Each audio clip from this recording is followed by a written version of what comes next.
Hello बच्चों, स्वागत है आप लोग का आपके अपने चैनल एक्स्ट्रा क्लासेस सेंसर में। और आज आपके बीच में लेके आए हैं बहुत ही इंपॉर्टेंट टॉपिक। बहुत ही अच्छा टॉपिक, छोटा सा टॉपिक है लेकिन बहुत ही इंपॉर्टेंट है एग्जाम के हिसाब से भी, क्योंकि इससे आपके थ्योरेटिकल और न्यूमेरिकल दोनों प्रकार के क्वेश्चन बनते हैं। और ये साथ में आप देखेंगे जितने आपके कम्पिटिटिव एग्जाम हैं उस पर भी इससे क्वेश्चन बने हुए हैं। तो आइए देखते हैं क्या है टॉपिक हम लोग का। तो आज हम लोग देखने जा रहे हैं जो जूल का जो नियम है, जूल का जो लॉ है विद्युत ऊर्जा को उसमें ऊर्जा में बदलने वाला, कि आपका अगर किसी परिपथ में अगर धारा बह रही है किसी तार में, तो वह किस प्रकार से उसमें प्रभाव शो करता है। उसमें प्रभाव जो उसका शो करेगा वो किन किन बातों पे डिपेंड करेगा। उसी को लेकर के आपके जो जेम्स प्रेस्कॉट जूल ना पूरा नाम था उनका, उन्होंने 1840 में क्या है एक नियम दिया। तो उस नियम को समझने से पहले हम थोड़ा जानते हैं पहले कि आपकी इलेक्ट्रिक जो फ्लो होती है वो किसके कारण होती है। तब जानते हो जब कोई भी हम लोग का धारावाही चालक होता है, उसके सिरों के बीच में जब विभवांतर आता है, ठीक है, तो उस विभवांतर के कारण क्या होता है, उसके अंदर आपका जो एटम्स होते हैं उनमें उपस्थित जो फ्री इलेक्ट्रॉन है उनके ऊपर जो इलेक्ट्रोमोटिव फोर्स वर्क करता है विभवांतर की वजह से, उसके कारण इलेक्ट्रॉन क्या होते हैं एटम से बाहर निकलते हैं और क्या है रैंडमली मोशन करते हैं। लेकिन जब उसको हम लोग उचित एक प्रॉपर वोल्टेज देते हैं, निश्चित वोल्टेज देते हैं, तो क्या है एक अनुगमन वेग से गति करते हैं, एक स्ट्रीम लाइक जो है मोशन का शुरू होता है। जब तक रैंडम मोशन करते रहेंगे तब तक उसमें करंट फ्लो नहीं होगी। जैसे ही उनके पास एक जो मिनिमम वेलोसिटी जिसे कहेंगे अनुगमन वेग ड्रिफ्ट वेलोसिटी जिसे बोलते हैं हम लोग, जो प्राप्त कर लेते हैं तो वो क्या है चालक में एक सिरे से दूसरे सिरे की तरफ क्या है वो बहना शुरू कर देते हैं और उसमें क्या है धारा बहनी शुरू होती है। अब जानते हैं जिधर इलेक्ट्रॉनों का प्रवाह होता है ठीक उसके विपरीत क्या है करंट का प्रवाह होता है।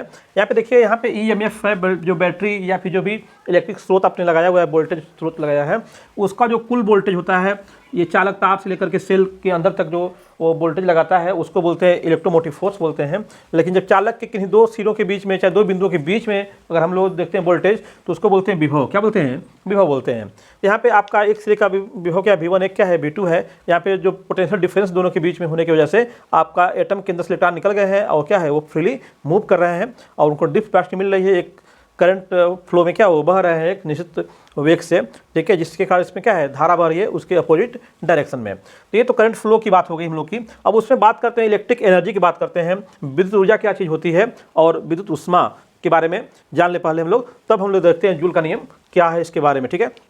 विद्युत ऊर्जा की जहाँ तक बात है कि ये इलेक्ट्रिक एनर्जी क्या है, तो आप जानते ही हो कि जब आपका इलेक्ट्रॉन को मोशन कराना होता है तो एक इलेक्ट्रॉन क्या है एक प्रकार का आवेश है, ठीक है, आवेशित हुआ है। इलेक्ट्रॉन क्या है ऋण आवेशित कण है आपका है।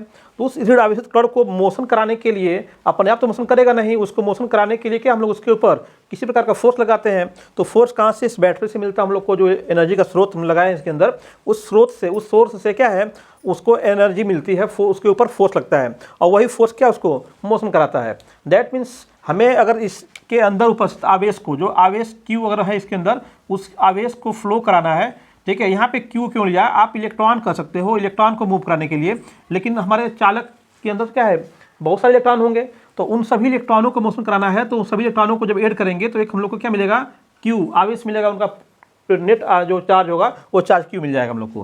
तो इस चार्ज को हम लोग को अगर फ्लो कराना है, ठीक है, तो हमें क्या चाहिए पोटेंशियल चाहिए, विभवांतर चाहिए, ठीक है, विभवांतर होगा। और इस विभवांतर अप्लाई जब करेंगे हम लोग, ठीक है, तो हमें क्या होगा कुछ कार्य करना पड़ेगा, ठीक है। तो इसका मतलब कि इसमें तीन बातें आ रही हैं जब इलेक्ट्रिक फ्लो कराएंगे। तो एक तो आवेश जो फ्लो हो रहा है क्यों हो रहा है आपका पोटेंशियल डिफरेंस के कारण। आप पोटेंशियल डिफरेंस के कारण जो है हम लोग क्या है उस चालक के अंदर क्या है कुछ वर्क भी हो रहा है।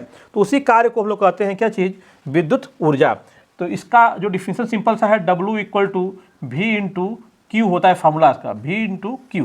या फिर इसको अगर हम लोग वोल्टेज की बात कर ले इसमें, तो वोल्टेज क्या होगा W/Q। यहाँ से V का मान निकालेंगे तो देखो यहाँ पे विभवांतर की जो वैल्यू आ रही है क्या है W/Q। यानी कह सकते हो कि एकांक आवेश को किसी चालक में प्रवाहित करने के लिए जो किया गया कार्य होता है वो वोल्टेज के बराबर होता है।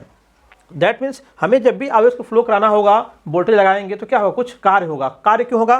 क्योंकि इलेक्ट्रॉन पे माइनस चार्ज, आपका जो न्यूक्लियस होता है एटम का क्या होता है प्लस चार्ज। तो न्यूक्लियस इलेक्ट्रॉन को अपनी ओर अट्रैक्ट किया रहता है और उसको जब एटम से निकालना हम लोग को है तो उस फोर्स के जो न्यूक्लियस फोर्स है उस फोर्स के अगेंस्ट क्या है हम लोग को जो वर्क करना पड़ता है, वही वर्क हम लोग कहलाता है इलेक्ट्रिक वर्क। क्या कहता है? Electric work. यानी कि किसी एटम के अंदर जो न्यूक्लियस का फोर्स ऑफ अट्रैक्शन, इसके जो आउटर मोस्ट ऑर्बिट में इलेक्ट्रॉन होता है वही फ्री इलेक्ट्रॉन होता है। तो इस इलेक्ट्रॉन के बीच में क्या है न्यूक्लियस फोर्स ऑफ अट्रैक्शन लगा हुआ है।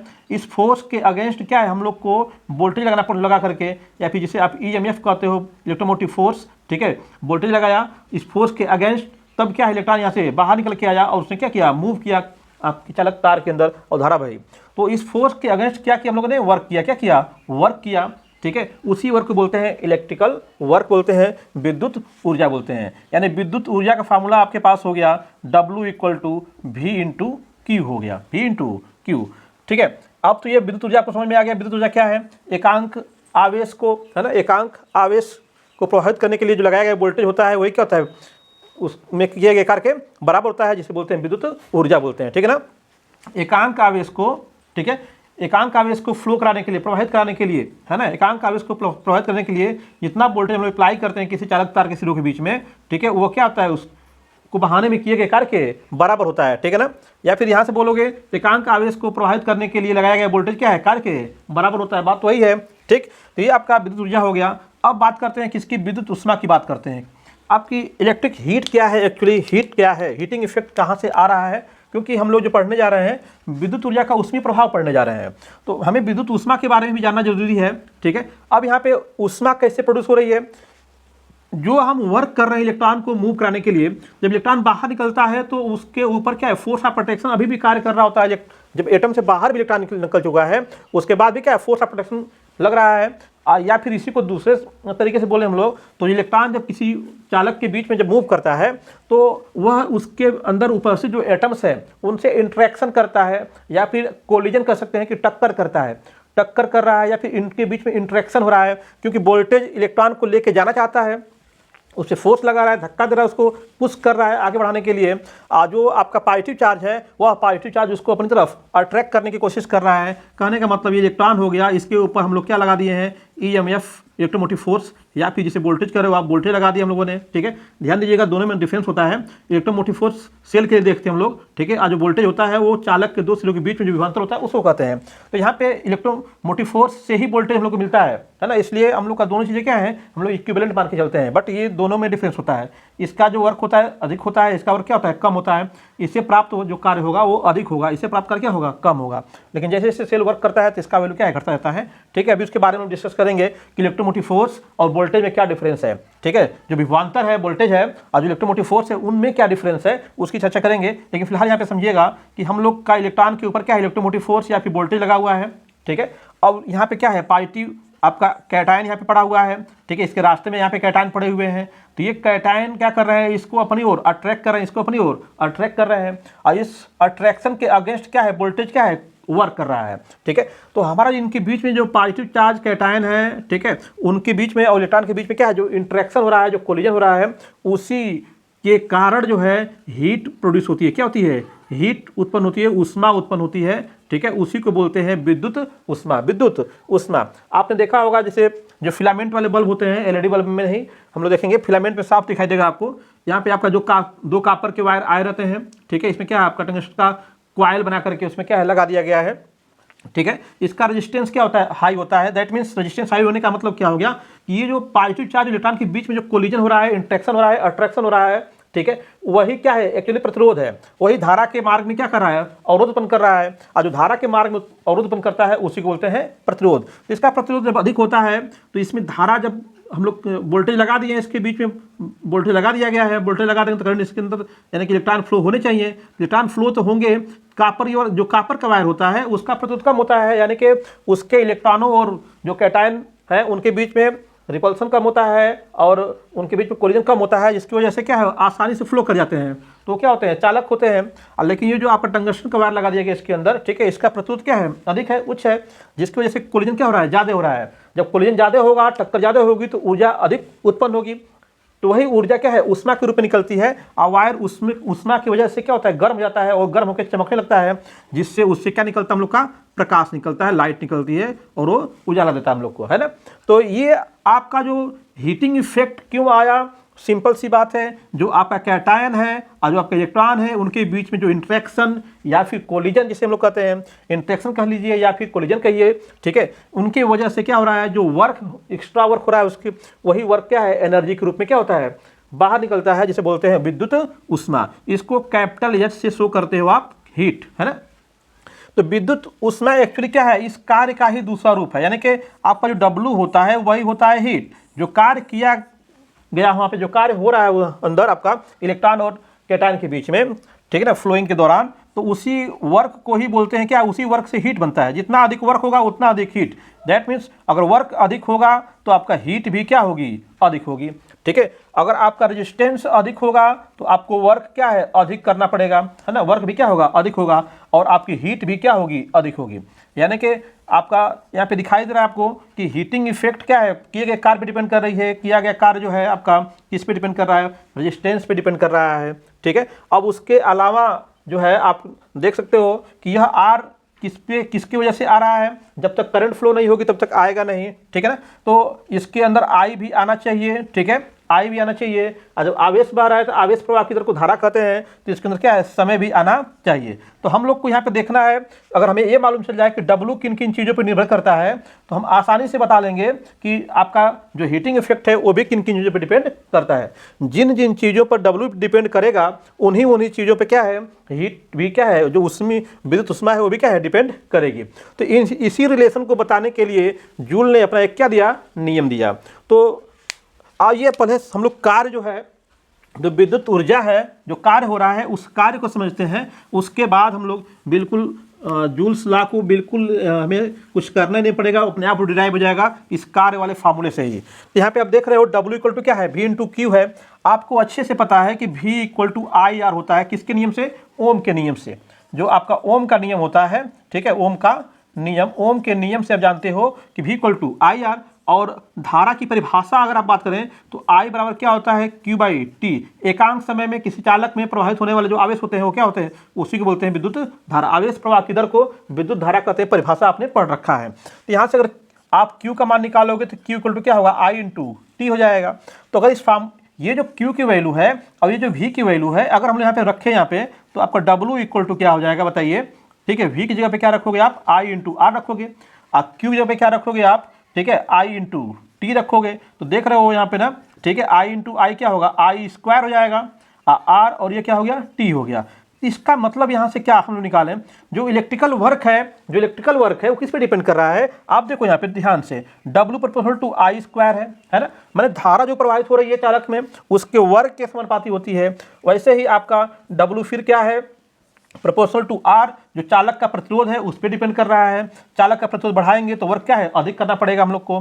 ठीक है, और तीसरा चीज क्या है, W प्रोपोर्शनल टू टी है, जितना अधिक समय तक धारा बहाएंगे उतना ही अधिक क्या हम लोग को कार्य भी मिलेगा, कार्य होगा उसके अंदर। ठीक है ना, तो कार्य क्या है, समय पे डिपेंड कर रहा है। जो विद्युत कार्य है, विद्युत ऊर्जा है, वो समय पे डिपेंड कर रही है कि धारा कितना समय तक प्रवाहित हो रही है, उस चालक का प्रतिरोध क्या है ना, और उसके अंदर कितनी धारा प्रवाहित हो रही है, उसका स्क्वायर देख लेंगे हम लोग। ठीक है ना, तो नेक्स्ट जो है आप देखिए यहाँ पे, अब इसी के बेस पे अभी जैसे मैंने बताया कि जो वर्क है वही क्या है, हीट है, वही वर्क क्या है, हीट में कन्वर्ट हो रहा है। वर्क क्या है, जो कार्य है वही ऊष्मा में कन्वर्ट हो रहा है। ठीक है, आप कह सकते हो कि कार्य 10 किस में प्रस्तुत हो रहा है, ऊष्मा में प्रस्तुत हो रहा है। तो अब इसी के बेस पे आपका जूल ने क्या किया, अपना नियम दिया। उन्होंने कहा कि किसी भी चालक में, किसी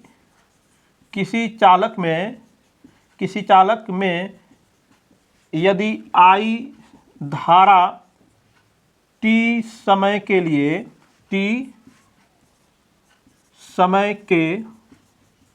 लिए प्रवाहित की जाए एवं चालक का प्रतिरोध कैपिटल आर हो, धारा I है, समय T है, प्रतिरोध क्या है, R हो, तो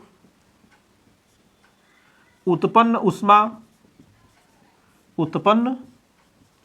ऊष्मा निम्न प्रकार से इन कारकों पर निर्भर करती है। कैसे भाई, H proportional to I square, सबसे पहले मैंने धारा के वर्ग के समानुपाती होती है। H प्रोपोर्शनल टू R होता है एंड H प्रोपोर्शनल टू क्या होता है, T होता है। अगर तीनों को मिला देंगे हम लोग यहाँ पे तो H proportional to I square R into T, यही है आपका जूल का ऊष्मीय प्रभाव का नियम, जूल का ऊष्मीय प्रभाव का नियम, यानी किसी चालक तार में धारा प्रवाहित हो रही है, ठीक है, तो वह किन किन बातों पर निर्भर करेगी। देख रहे हैं यहाँ पे, विद्युत धारा के वर्ग के समानुपाती है, चालक के प्रतिरोध के समानुपाती है और समय के अनुसमानुपाती है, ठीक ना। तो अब यहाँ पे प्रोपोर्शनल का चिन्ह हटा करके हम लोग इसको फार्मुलेट करेंगे जूल के नियम के हिसाब से, तो क्या मिल जाएगा यहाँ पे ध्यान दीजिएगा, H proportional to I square RT है, ठीक है ना, आपका H proportional to I square RT है ना। अब H इज इक्वल टू जब हम लगाते हैं इसको, ठीक है, इक्वल लगाएं तो कोई कांस्टेंट लगाना पड़ेगा हम लोग को, तो I स्क्वायर RT आप बट्टे में क्या लगाते हैं, जूल, क्या लगाते हैं, J। इस J को बोलते हैं हम लोग जूल नियतांक, क्या बोलते हैं, जूल नियतांक या ऊष्मीय नियतांक, ऊष्मीय नियतांक भी इसको कहते हैं। और जूल ने इसका प्रैक्टिकली वैल्यू जो बताया था कितना, 4.2 या फिर 4.18, जिसका निकटतम मान होता है 4.2, यानी H इक्वल टू आपका I स्क्वायर RT आपन कितना 4.2, ठीक है। आप जानते हो अभी हम लोग W का जो मान निकाले थे, W जो था I स्क्वायर RT था, इसका मात्रक जो निकल के आता है ये क्या है, कार्य है, क्या है, कार्य है, इसका मात्रक होता है जूल, कार्य का मात्रक क्या हो गया, जूल। ये क्या निकल के हम लोग का, ऊष्मा निकल के आ रही है। ऊष्मा को हम लोग जनरली किस में देखते हैं, कैलोरी में देखते हैं, किस में देखते हैं, कैलोरी में देखते हैं। और यहीं से जो रिलेशन निकल के आया हम लोग का कि आपका एक कैलोरी क्या होता है, कितने जूल के बराबर होता है, ठीक है, एक कैलोरी जो है कितने जूल के बराबर होता है। तो आप जानते हो कि एक कैलोरी जो है, एक कैलोरी 4.2 जूल के बराबर होता है। एक कैलोरी बराबर कितना, 4.2 जूल, एक कैलोरी बराबर 4.2 जूल। तो यहाँ से आप चाहे तो कैलोरी को जूल में, जूल को कैलोरी में हम लोग चेंज कर सकते हैं।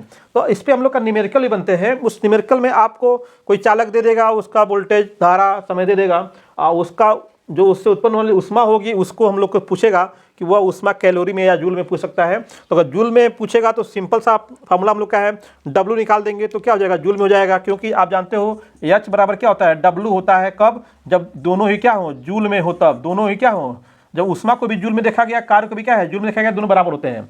लेकिन जब इसको कैलोरी में देख लेंगे, यानी कैलोरी में हमको निकालना पड़ेगा हीट को, तो हमें क्या है, जूल को कैलोरी में कन्वर्ट करना पड़ेगा, ठीक है ना। देखो यहाँ से निकालोगे, एक जूल बराबर कितना हो जाएगा, ये नीचे आएगा, डिवाइड हो जाएगा, 4.2 से डिवाइड करना पड़ेगा हम लोग को, ठीक है ना। यानी कि आप कह रहे हो क्या कि एक जूल बराबर, ठीक है, 1/4.2 कैलोरी, है ना। ये निकल के आपका फार्मूला आ गया, ठीक है। तो आइए देखते हैं, कुछ न्यूमेरिकल भी लगाते हैं इसके ऊपर। आइए देखते हैं कुछ इंपॉर्टेंट एग्जाम्पल जो आपके एग्जाम में ऑलरेडी पूछे गए हैं। ये जैसे पहला क्वेश्चन देखिएगा कि 12 वोल्ट की एक बैटरी से गुजरने वाले प्रति कूलाम आवेश को दी गई जो ऊर्जा है जूल एवं कैलोरी में ज्ञात कीजिए, है ना। ये आपका क्वेश्चन है आपका। देखिए यहाँ पे पहला क्वेश्चन में क्या है, 12 वोल्ट की बैटरी है, ठीक है, उससे गुजरने वाले प्रति कूलाम, प्रति कूलाम का मतलब क्या हो गया, यहाँ पे देखिए तो घुमाने की कोशिश किया है, प्रति कूलाम मतलब क्या हो गया, 1 कूलाम, ठीक है ना। 1 कूलाम आवेश को दी गई ऊर्जा हमको निकालना है जूल और कैलोरी में। तो हमारे पास क्या है, पहला क्वेश्चन के लिए क्वेश्चन नंबर 1 आप सॉल्व कर रहे हो, उसके लिए आपको पहले V की वैल्यू दिया है कितना, 12 वोल्ट दिया हुआ है। V की वैल्यू क्या होगी पास, 12 वोल्ट हो गई, ठीक है। उसमें आपका Q की वैल्यू भी दिया हुआ है कितना, 1 कूलाम दिया हुआ है, कितना कूलाम है, 1 कूलाम आवेश आपका हो गया। तो करा दी गई ऊर्जा, ऊर्जा क्या बचे, W इक्वल टू क्या होता है, V इंटू Q होता है, V इंटू Q, यानी V का मान क्या रखेंगे आप यहाँ पे, V का मान हो गया 12 वोल्ट, Q कितना हो गया 1, यानी कि कितना हो गया 12। तो यहाँ पे W निकाल लो तो क्या हो गया, जूल हो गया, ठीक है। जूल और कैलोरी दोनों पूछ रहा है। तो अगर आप जानते ही हो कि आपका जो H इक्वल टू क्या होता है, W/4.2, क्योंकि आपका जूल का जो नियम पढ़ा आपने उसमें कहा कि अगर हीट निकाल रहे हैं तो उसको कैलोरी में देखेंगे, तो कैलोरी क्या होती है, जूल में क्या करेंगे, 4.2 से डिवाइड कर देंगे तो निकल के आ जाएगा आपको, ठीक है ना। तो यहाँ से आप मान रख लो, H इक्वल टू निकालोगे तो क्या W का मान कितना है, 12 जूल आया है, 12 बटे क्या हो जाएगा 4.2, ठीक है। ये किस में आ जाएगा, कैलोरी में, किस में आएगा, कैलोरी में, ठीक है। तो आपका आंसर आ गया H इक्वल टू कितना, 12/4.2, ठीक है। आप इसको डिवाइड करके आप इसको डेसिमल में भी सॉल्व कर सकते हो, ठीक है। तो मैं उतना कर नहीं रहा हूँ, चाहो तो आप इसको कर भी सकते हो, ठीक है। आइए सेकंड क्वेश्चन देखते हैं इसका क्या होगा, ठीक है, बिल्कुल इजी है सेकंड क्वेश्चन भी। सेकंड क्वेश्चन क्या है, देखिएगा ध्यान से, करा आधे घंटे में 50 वोल्ट विभवांतर से, आधे घंटे में 50 वोल्ट विभवांतर से 1 फैराड आवेश को प्रवाहित करने के लिए, ठीक है, आवश्यक कार्य की गणना कीजिए। तो यहाँ पे देखिए क्या दिया है, एक तो समय दिया हुआ है तो हमें, और यहाँ पे वोल्टेज दिया हुआ है, और यहाँ पे क्या 1 फैराड आवेश दिया हुआ है, ठीक है। यानी कि ये Q का मान है, ठीक है, ये आपका वोल्टेज V का मान हो गया, यहाँ पे क्या T का मान हो गया, ठीक है। पूछा क्या है, कार्य पूछा हुआ आपसे, तो कार्य में तो हम लोग को क्या है, सिंपल सा कहीं टाइम की जरूरत नहीं पड़ती है, क्योंकि W इक्वल टू क्या होता है, V इंटू Q होता है, सिंपल सा। ठीक है, इसमें टी की हम लोग नहीं पढ़ने वाली है। तो W इक्वल टू V की वैल्यू कितना दिया है, देखिए यहाँ पे 50 वोल्ट, यहाँ क्या हो जाएगा 50 हो जाएगा, क्योंकि V इक्वल टू क्या है 50 है। ठीक है, Q के मान को देखिएगा, Q इक्वल टू 1 फैरेड है, और 1 फैरेड का मान जानते हैं कितना होता है 96,500 गुलाम, 96,500 गुलाम ये इसकी वैल्यू होती है। ठीक है, तो अब Q का मान कितना हो गया, आप यहाँ पे रख सकते हो कितना 96,500। ठीक है, अब इसका चाहो तो मल्टीप्लाई कर लो, 5 पचे 25 हो जाएगा। ठीक है, 5 छक्का 30 और 2 32 हो गया, अब 5 9 45 और 3 क्या हो गया 48, और 2 जीरो इसका 3 जीरो बढ़ा लो इसमें। ठीक है, 3 जीरो आपका हो गया। तो ये W का मान निकल के आ गया बच्चे, किस में, ये निकल के आएगा जूल में। किस में निकल के आएगा, जूल में। तो खाली कार्य पूछा है, ये नहीं बोला है कि हमें उसको किस में निकालना है, तो सीधे बोलेंगे W इक्वल टू इतना जूल। अगर आपसे कैलोरी में पूछा होता तो H इक्वल टू याद रखिएगा हमेशा W/4.2 होता है। W का मान आपने निकाल लिया हुआ है, मान रखेंगे तो आंसर कैलोरी में आ जाएगा। ये मान किस में आएगा, कैलोरी में मान आएगा ये। ठीक है ना। आइए तीसरा क्वेश्चन देखते हैं, बिल्कुल ये भी इंपॉर्टेंट क्वेश्चन है। देखिए क्वेश्चन हम लोग का तीसरा क्वेश्चन सॉल्व करते हैं। यहाँ पे एक विद्युत हीटर पर जो है लिखा हुआ क्या 220 वोल्ट और 1000 वाट लिखा गया है। इसमें क्या है 220 वोल्ट सोर्स से जोड़ा गया है, तो कह रहा है 2 सेकंड में जोड़ने पे कितनी ऊष्मा प्राप्त होगी। तो ये सिंपल सा क्वेश्चन है। इस क्वेश्चन में आपको देखिए यहाँ पे V की वैल्यू दिया हुआ है कितना 220 वोल्ट दिया हुआ है, और यहाँ पे P की वैल्यू जो दिया हुआ है वो कितना है 1000 वाट है। ठीक है ना, और आपको साथ में जो है यहाँ पे समय भी दिया है, T बराबर कितना 2 सेकंड दिया हुआ है, 2 सेकंड दिया हुआ है। तो बहुत ही आसान सवाल है, देखने में कठिन आपको लग सकता है, लेकिन बहुत ही आसान सवाल, क्योंकि आप जानते हो P इक्वल टू क्या होता है W/T होता है। पावर का फॉर्मूला पता है आपको, ठीक है ना। पर सेकंड किए गए कार्य को पावर कहते हैं, क्षमता कहते हैं। ठीक है, तो पावर आपको दिया हुआ है कितना, आपको दिया है 1000 हो गया। ठीक है, तो यहाँ पे भी लगाने की मुझे जरूरत नहीं, सीधे W निकल जाएगा यहाँ से W/T कितना दिया है 2 सेकंड दिया हुआ है, यहाँ पे 2 रख दीजिए, और यहाँ से W निकालेंगे आप तो क्या आ जाएगा W इक्वल टू 1000 इंटू 2 करेंगे तो क्या होगा 2000। ठीक है, लेकिन किस में आएगा, ये जूल में आएगा। तो कितना कार्य करना पड़ेगा 2000 जूल कार्य करना पड़ेगा, या फिर इसको H ऊष्मा पूछेंगे, पूछ रहा कि कितनी ऊष्मा प्राप्त होगी, तो H इक्वल टू क्या होगा आप जानते ही हो W/4.2 कैलोरी होता है ऊष्मा के लिए फार्मूला। तो यहाँ पर W का मान क्या है 2000 है, 2000 बटे क्या करेंगे 4.2 कर देंगे, तो ये कितना आ जाएगा कैलोरी में हम लोग का आंसर आ जाएगा। इतना कैलोरी हम लोग को ऊष्मा से प्राप्त होगी। तो ये 3 क्वेश्चन। अभी आइए कुछ और क्वेश्चन देखते हैं इसके ऊपर, पहले इसको मिटाते हैं हम लोग। ठीक है।